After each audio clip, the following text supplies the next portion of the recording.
Hello, everyone. This is another episode of Fire Breathing Rob. Please like and subscribe to our videos on YouTube.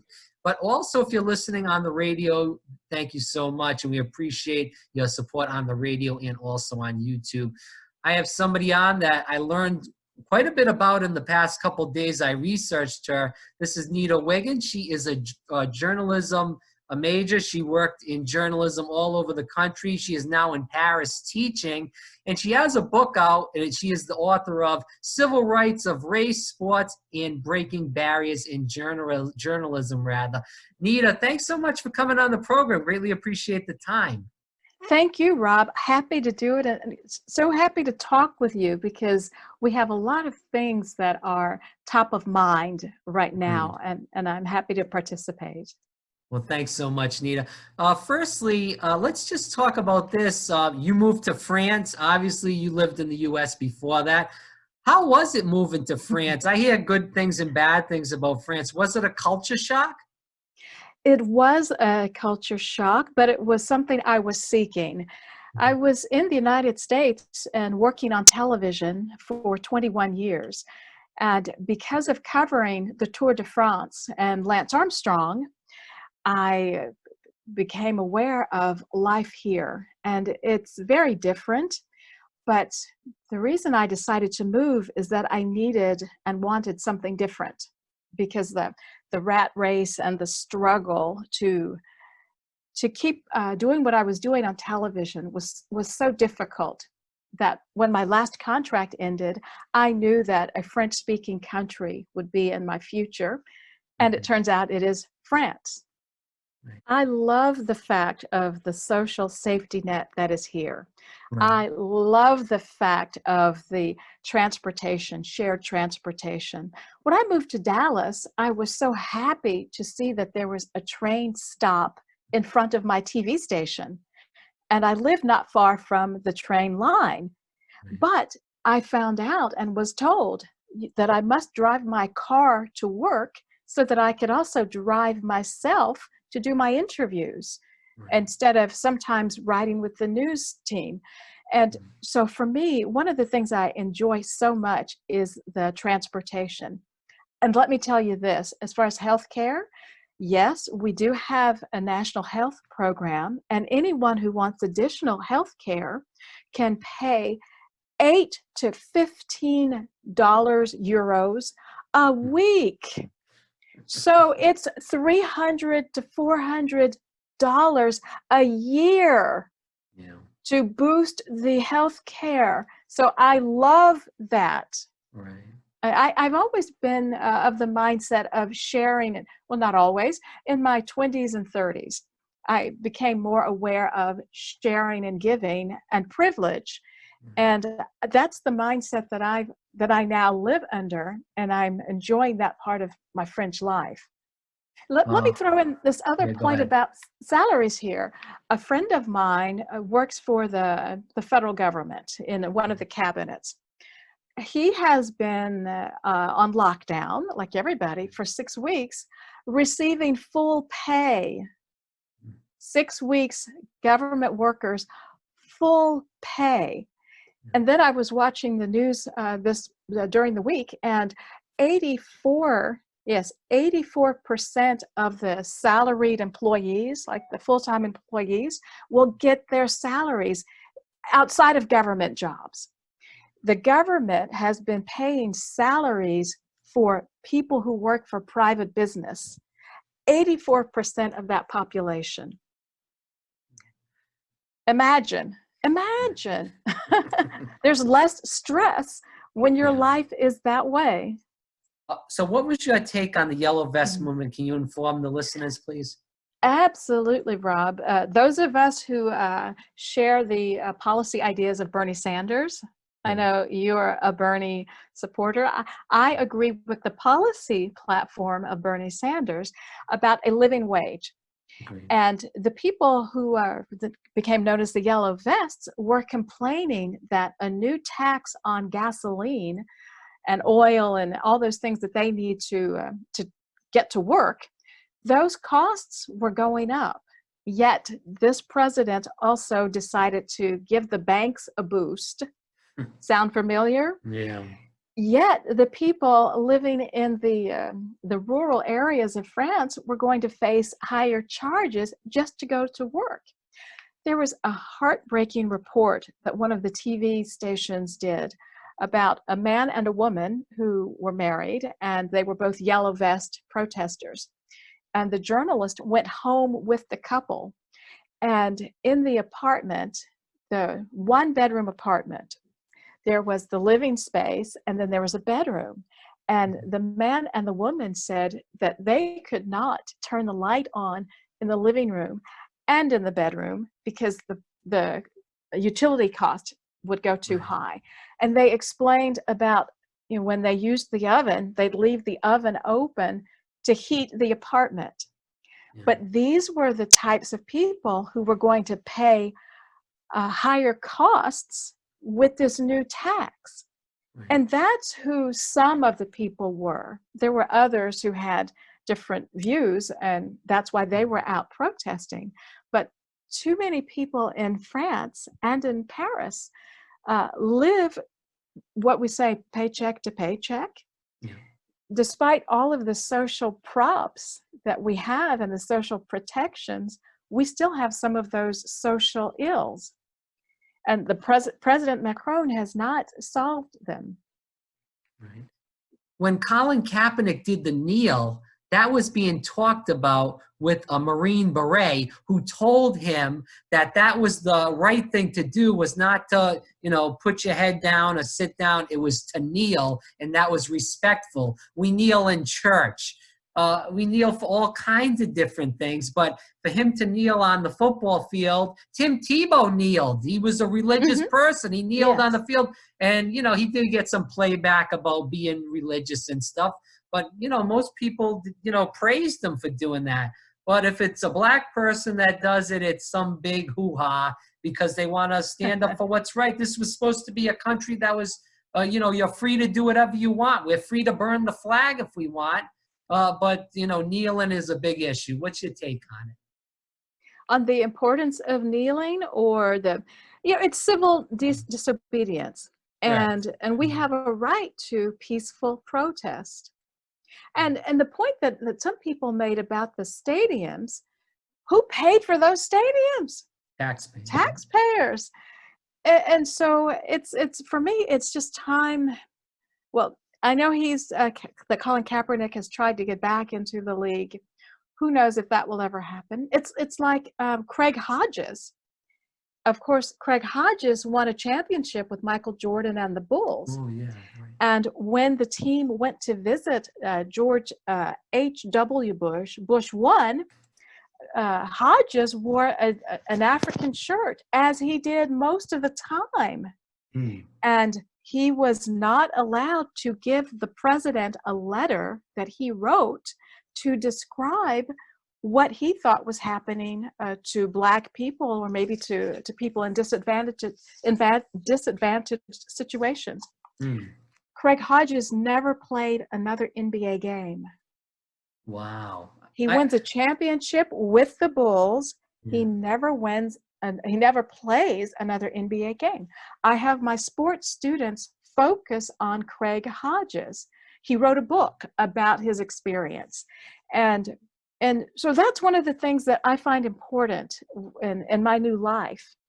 Yeah. And that's why when I found the opportunity, I ran here, because there are important stories that get overlooked and are not going to be broadcast to a wide range of people in the United States. But here, because I create my own curriculum, I can teach these types of stories and the struggles that the world doesn't know.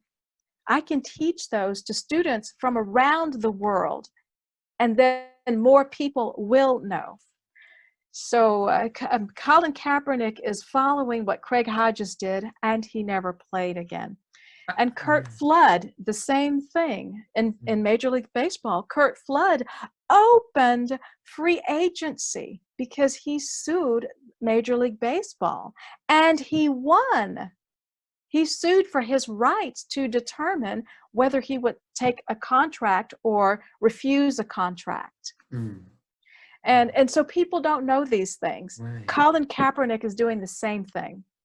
Nita, can we talk about why we got Donald Trump in this country? Yeah, Donald Trump is the result of a lot of work and a lot of policies and a lot of sliding the standards that happens for some people in the United States. I have no particular personal interest or personal acts or anything like that. And I've actually been to I went to Trump Taj Mahal when I was covering boxing. I haven't met Donald Trump, but I've been in his property before. And so whatever I say, I always try to bring it just from a core of sincerity and not a place of attacking. But I have not yet found what is excellent about his journey or about his personal I don't know, work ethic to put him where he is. And that happens for a lot of people in the United States. And I know that because I've dated them. I know those people, I've dated them. I know their families. Okay, and I know their situations, and that's part of why he's there. The other part of it is the corporate media just looking for shiny object reports, and I teach against that. The shiny object it's like with a baby. If someone dangles some car keys, the baby's attention goes to the keys, and that's one of the reasons that we have the president we have. Now, I have visited over 40 states, and I saw that he was coming. I felt he was going to win. I told students in October 2015 that he could win the nomination, and then I explained that having only two major parties, that anytime you get the nomination, oh yes, you have a good shot at winning.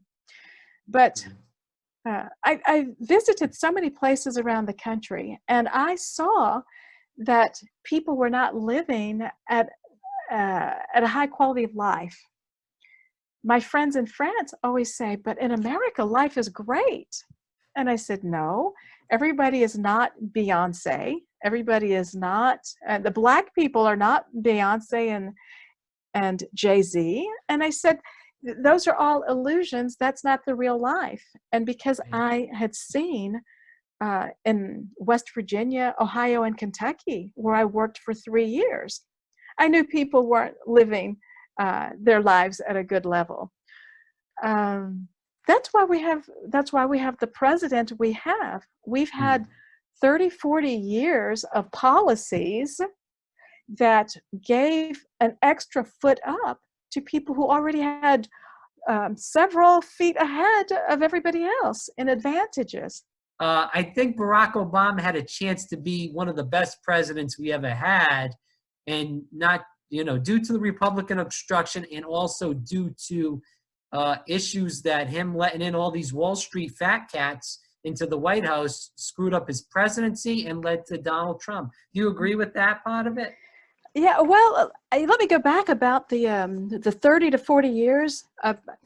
Let me say that actually 70 years of policies led us where we are. And maybe we could even say 80 years because FDR. Yeah. And the New Deal did a lot of positive things, and yes, of course, but also the New Deal also reinforced segregated neighborhoods because that was the law. And one of my favorite books over the last 5 years is called The Color of Law by Rothstein, a professor from Harvard. And he talks about how the advantage of having a house in a valuable neighborhood has given more money to white families ever since the New Deal. And that Roosevelt had to write some particulars in the law in order to get it passed that would cripple Black families forever because they were restricted to the segregated areas. And that's why so many Black people have health conditions such as asthma and everything. Okay, that goes back to the New Deal. So Wow, I that's didn't know that. 70 to 80 years. And so I want anybody listening to my voice to know that I am more evolved than saying 30 to 40 years caused the problem. And there's much more to that, but of course, I'm not going to focus on that so much. But, and also at the time, 70 and 80 years ago, we can look at Papa Coke, the father of Charles Koch and David Oh, Koch. You know, he was all part of that, those policies that advantaged him and his society and like-minded people. And Nancy McLean, Dr. Nancy McLean writes about this in a book called Democracy in Chains. And I had the pleasure of meeting Dr. McLean here in France last year.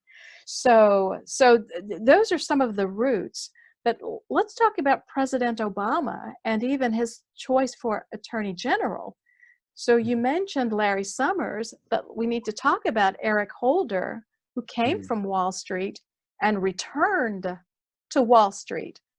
I didn't know that. Right? Yeah. Yes, and then even when Eric Holder was discussing, he was opening a committee to decide whether he should run for president. Right. When he said that, I was like, oh, we don't need 4 more years of what President Obama did, because people were set back.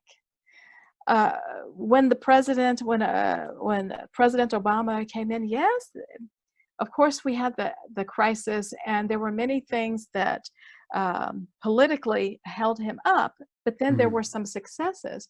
But part of my problem with President Obama's administration is that the wars continued. Yes. A lot of the jobs were in the war industry. Surveillance continued. Yes. Bombings continued. And Malala, who was a Nobel Peace Prize winner, when she met with the president, there was all this hoo-ha from corporate media, and Malala always has great things to say, and I've read her book. But my problem with that is the way that the visit was covered. So President Obama was astute enough to bring her in because she has a lot to say. But then what she really said to him is, Mr. President, stop bombing our schools. Wow, I didn't know that. Because it didn't make the news. Yeah. It didn't make the cut. But what I do with my students is I have them watch a United Nations address so that they're getting the information from the person who's delivering it. They're not getting the spin cycle that comes out of some news bureau. I also have my students watch the BBC's broadcast of the parliament meetings and stuff like that, because the good stuff is what gets cut.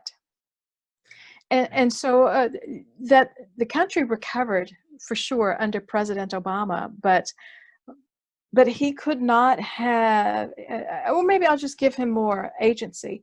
He did not decide to push enough, like for the single payer. Yeah. And even with the poisoned water in Flint, Michigan. Yes. A lot of people saw where he took up the glass and drank, but then he didn't really drink. But it was a stunt that was to benefit somebody, but I don't think that was a stunt to visit the kids, to benefit the kids who have to drink that water. Right. So every politician is a mixed bag. Let's speak about the book. What made you write the book, and can you talk about the significance of the title? The funny thing, Rob, is that growing up, I never imagined I would write a book. And it really probably comes back to the fact that I didn't read a lot of books. Now, I read what I was assigned to read in school, but in Georgia, for a number of years, I was one of only 2 Black kids in my school, in elementary school. And that's just to say that the curriculum wasn't focused on Black students and Black thought. And so I didn't have this digest of books coming at me. And even the same situation in junior high school and high school, there just were not Black authors that were offered to me, and I wasn't getting it at home either. And so I never thought I would write a book. It wasn't on my list. But a few years ago, maybe it's 2013 or so, I saw Marley Diaz on television. She was on the Larry Wilmore show. Right. And she, at the time, was 11 years old, and she's a little Black girl. So an 11-year-old Black girl in New Jersey was on the show, and the focus of her interview was that she asked her school to find books for the classes that were not about white boys and dogs. And then I thought, you know what? Maybe that's why reading books was not so interesting to me, because I read those books about white boys with their dogs. But when I saw Marley Diaz there, and I was like, wow, it resonated with me. But then, and my university president asked me to write my story because I'm an African-American woman and I was a sportscaster on TV, and I'm in France. So how does it happen? And so those were two ways that I came up with the idea of writing my story. But what launched it is when a doctoral student named Doria D. Johnson came to Paris. And she was invited by a Center for American Conversation here in Paris. And she was doing research on the lynching of her great-great-great-grandfather in Abbeville, South Carolina. And the way that she talked about that crime in her family, she said it felt like yesterday, though it was 100 years ago. Right. And that was kind of the third kernel that told me how I needed to write my story and what approach I needed, because she was talking about his rights that were stolen. Marley Diaz was talking about her right for happiness and self-fulfillment instead of being, always sent in one way. Where was her right to self-actualize? And I thought, okay, these parts are all coming together. And the final part of it is that I interviewed Rosa Parks in 1988. She was 75 years old, and I was 23 years old. Wow. And we had some time together before the event. And I write about this, obviously, in the book. It appears 3 times in the book. But what I talk about is what she gave me in those moments. I felt like a baby of the civil rights mother. Yeah. And so Civil Rights Baby is the reason I named the book that. And I was born in 1964. And so did the laws of 1964 take care of the life of a baby born that year? And so that's why I created this, that's why I shared my story. So Nita, you just spoke about Rosa Parks, and she's an American hero and a treasure. So when you met her, can you talk about how that feeling was, and can you speak about the meeting? What did she say to you? Did you guys have a pretty long conversation? How did it go? Rob, it's the ultimate moment of my life, bar none. The ultimate moment of my life is the time I spent with Rosa Parks, and it was 1988. This happened in Tuskegee, Alabama, where the city was putting her name on a street. I was there as a reporter covering the event. But before everything got started, I saw that she was standing alone. And as a one-woman band, I was working alone, and I had to take advantage of the opportunity. So I see her, and I start walking toward, I'm just drawn to her. And as I get close to her, I'm seeing all those lovely features, her beautiful face, as we all saw in our school books. And I walk up so close to her that I realize we are pretty much the same height. We're standing eyeball to eyeball. And Yeah. I walked up so closely that I'm looking through her eyeglasses. And she's just looking at me calmly. And I know that I extended my hand and I was going to introduce myself and be professional. Right. But as we were making eye contact, it was such a human interaction that I said, "Excuse me, Mrs. Parks, I never do this, but may I give you a hug?" And without hesitating, she says, "Sure, baby," in her lovely Alabama accent. And so we embrace. And because we were the same height, we were cheek to cheek, our skin touched, and my heart was just beating beside hers.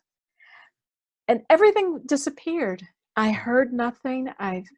All I sensed was her heartbeat and her skin and her strong embrace. And I'm totally lost in the moment. All I know is that I'm there and the mother of the civil rights movement is holding me. But then I start thinking that maybe I'm not behaving professionally. And so I'm thinking I need to release her, but I haven't because it felt so wonderful and so warm. And finally, I do let go. And the moment I let go, she still was holding me in a strong embrace. And it's the ultimate thing that happened.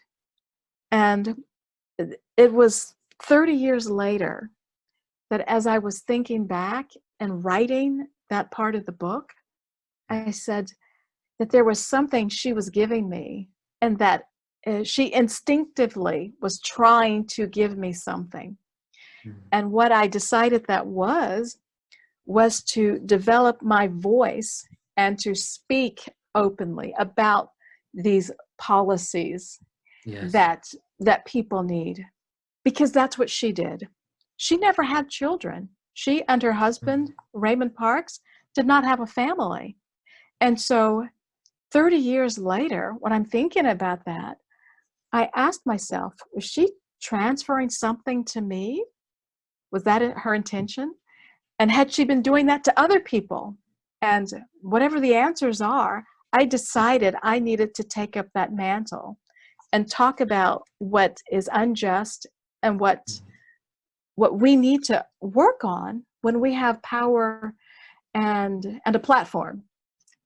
And so that brings me to your show. So I was very pleased to be able to come and talk so that I could express that whole idea about Mrs. Parks.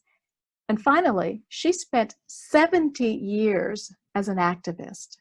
She lived 92 years. People erroneously think she did one thing on the bus. No, for 70 years, including anti-apartheid in South Africa and against the Vietnam War, she was a woman who spoke and who was active. And I'm now a civil rights baby. You also met Muhammad Ali, so that must have been another incredible story. Yeah. Oh my gosh. Yes, I love talking about him as well. And something I recently found out about him is that after Muhammad Ali heard Dr. Martin Luther King talk about becoming a social, conscientious objector to the war in Vietnam. Right. And then, of course, Muhammad Ali decided not to go to Vietnam, not to accept induction in the army. His boxing license was canceled. He became unemployed, though he was the heavyweight champion. Well, when Muhammad Ali decided not to go, my father was watching. And my father was 30 years old in 1967 when Muhammad Ali decided not to go to Vietnam. And my father had already done military service. And my father, Roosevelt Wiggins, was thinking of re-enlisting to serve this military effort, to do his part as an American. But thanks to Dr. King's words that Muhammad Ali listened to and acted on, My father did not re-enlist. Mm. Wow. And so Yeah. not only did Muhammad Ali break open a door for me in journalism, many years Right. later, but the more important lesson I only recently learned about Muhammad Ali is that my father stayed in our family home. Yeah. And I'm sure that's the story for many other people whose fathers did not re-enlist or join for the first time Could have and saved join his that life. war and saved his life, and even whether his physical life or his mental health Mental, and yeah. all those other things, and post-traumatic stress. Yes. And I'm sure, I know that Muhammad Ali affected other families that way too. And I am as proud to count that as one of his accomplishments as all those other things that people know about him. Can you speak about the struggles of being a woman in journalism, and even an African-American woman in journalism? Do you have 3 more hours? I've kept you on here very long now. You're probably very mad at me for this. No. No, I'm enjoying your conversation. I find Thank your you. questions very engaging, and the question is such an important one.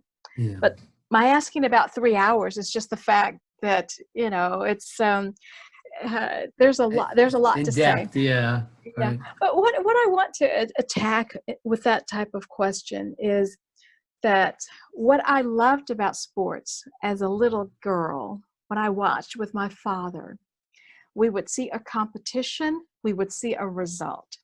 And typically, the better team won the match. And I thought there was meritocracy in sports. That's why I loved it. Preparation, success. That's what I thought I would find in sports reporting, because I prepared. And I promise you, from age 14 till age 28, when I got my first full-time job in sports, I did something every day for 14 years to get a job in sports. Now, whether it was writing for my junior high newspaper or my high school paper or the college sports reporting I did, or reading Ring magazine to focus on boxing, I did what I thought was in the rule book. Prepare, reward. It's not that way. My life story shows it's not that way. A woman, and I'll even say a Black woman, because this is what I walked. As a woman who earned a license as a boxing judge, who coached boxing, who earned a basketball license, all of these accreditations I needed on my resume just to get the interview. Wow. And had I been a Black male, I don't think I would have had to have those certifications, connected with my professional desires. So being a woman as well, it was such an advantage when I was interviewing athletes, because I was prepared, and who wouldn't want to talk to a woman? Yeah. I found that a lot of the superstar athletes, whether we're talking Tony Dorsett, Dale Earnhardt Jr., Ken Griffey Jr., an athlete, Sid Bream, who played baseball for the Atlanta Braves. You really have to know baseball to know Sid Bream. But all these guys, Don Sutton, right? You're so young, Rob. But these in George Foreman, Evander Holyfield, Riddick Bowe, Rock Newman, Sean Kemp, Detlef Schrempf, Michael Jordan, Tiger Woods, they liked having conversations with me because I like to talk, but because I prepared and we had interesting exchanges. So outside of the newsroom, it was easy to succeed as an African-American woman doing sports interviews. but it was often inside of the building where the manager or the colleague, white males, did not necessarily care to see me do so well, because then the yardstick to measure them is a little bit too long for them to meet the competition. Do you feel like it? Sorry to interrupt you, Nita. Do you feel like it was more of a race thing, or it was more of a sex thing, or both? You know, if we were in court, Rob, I'd tell you to ask the other party. That's fair. But in 1989, I had just returned from the Radio and Television News Directors Convention. And I was given an award, the award that ended the awards night, the Michelle Clark Fellowship. So this is the national organization.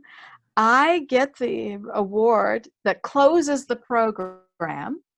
I return to my TV station and I say to my manager, Bill Cummings, I say, hey, Bill, you know, the job I really want to do in television reporting is sports. And this award is given to a cub journalist, somebody that the industry thinks is going to be successful and someone who's talented. And so, yeah, I want to turn my attention to sports reporting. His words immediately were, no, that's not possible here. You don't know anything about sports, and the viewers don't want to see a woman doing sports. Wow. Now, he didn't say a black woman. He said they don't want to see a woman. And so, again, you know, if we're before the judge, maybe the truth would be black and being a woman. But all he admitted to, of course, this is a white male news manager, all he admitted to was that my being a woman was a problem with the job I wanted to do. I don't see any black women on TV really that have any kind of main network shows. So what do you feel like the issue is with that? Is it the same stuff that you feel like you faced? Well, it's always the same thing. When there's discrimination, for me, I have to look at, well, who's in charge? Yeah. Who's in charge? And let me ask you, because I don't have CNN here, and I wouldn't watch it if I had it. But Don Lemon, what time is his show on? He is on at 10 Eastern. On what days? It's Monday through Friday. Okay. Yeah, so they gave him a pretty decent spot. Yeah. Okay. And when Roland Martin was on, do you remember what time of day and what day he was on CNN? I don't. Well, it was Saturdays at 9 p.m. Right. Yeah. And when Jesse Jackson was on, when was his show on? Well, it's the same thing they did to Al Sharpton too on MSNBC. They put him on at, I think, 5 or 6 o'clock.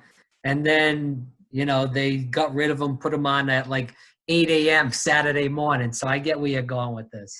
Okay, right. And then, but let me freshen up the conversation, because nobody in your audience would know about this. A few years ago, I visited the CNN network.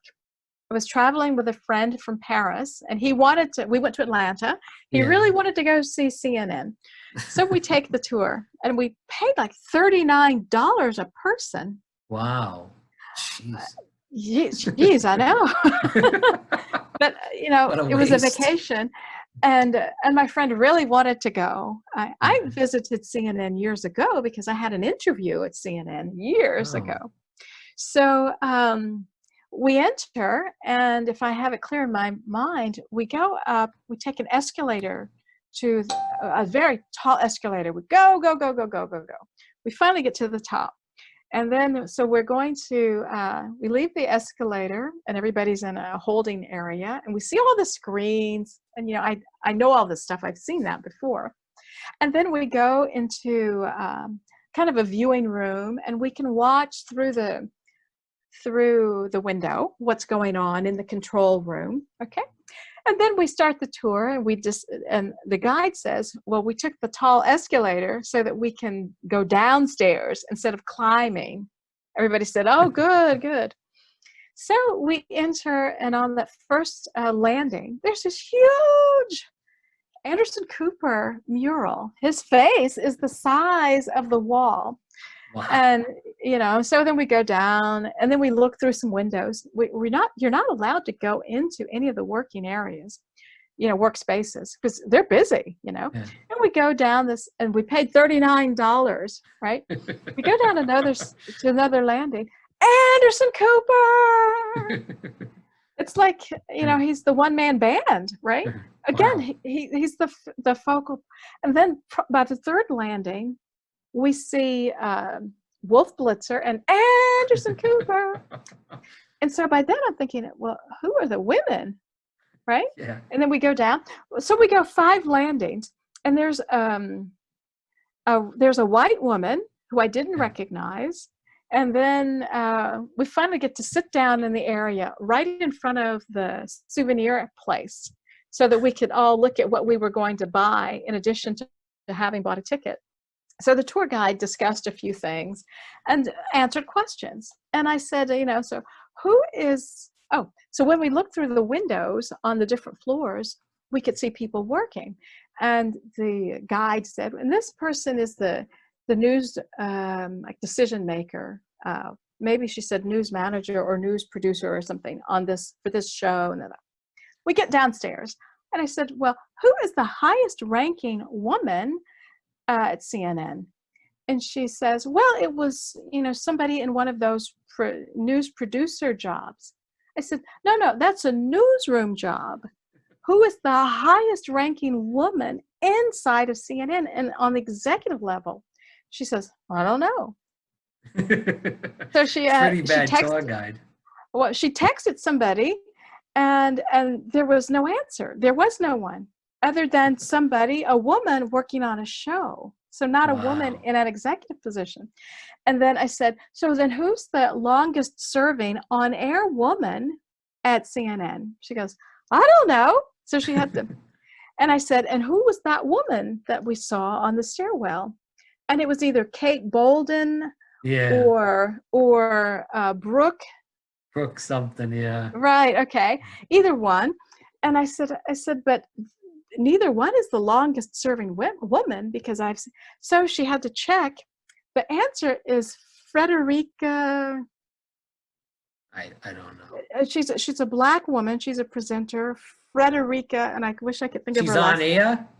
Yes. The longest serving on-air person, Black female, is a Black woman, but she's not represented anywhere. And she's been there 17 years. Oh. I don't watch CNN that much either, but I've never heard of her. Well, no, but she's been on. She's been on for 20 years now. Yeah. And I said, and so why is she not here? And the guide went, I don't know. And she said, but we're in the process of changing, I said, oh, really? I said, when will you have this new setup done? She said, 2 years.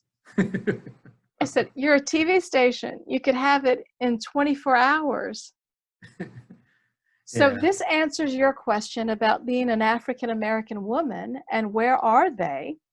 Yeah. People are holding down jobs, but they're not presented as if they are significant.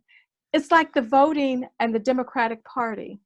Yeah. You show up, you're doing it, you're doing your end of it, but the meritocracy that I mentioned before doesn't exist in a lot of cases when it comes to African American women.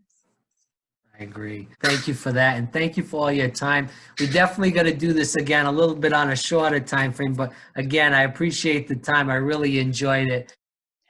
Thank you, Rob. I appreciate your interview style and your questions, and being invited to speak to you in Florida from Paris. That's a special thing for me. Thank you.